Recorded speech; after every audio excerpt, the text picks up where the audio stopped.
जबरदस्ती तलाशी लेने पर बाल बाल चोरी और साजिश में डूबा निकला। वजीर आजम फिल फौर मुस्ताफी हो जाएं।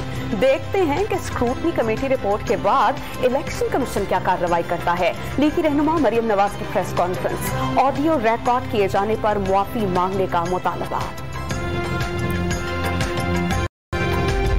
मार्च का इंतजार क्यों? पीपल्स पार्टी का 27 फरवरी को इस्लामाबाद की जानिब लॉन्ग मार्च का ऐलान। हुकूमत के खिलाफ व्हाइट पेपर तैयार कर लिया। बिलावल भुट्टो का मुल्क में शफाफ इंतखाबात करवाने का मुतालबा। फॉरेन फंडिंग केस में तहरीक इंसाफ को तारीखी कामयाबी मिली। इंतजार है कि नून लीग और पीपल्स पार्टी की फंडिंग का रिकॉर्ड सामने लाया जाए। वजीर इत्तलात व नशरियात फवाद चौधरी की प्रेस कॉन्फ्रेंस।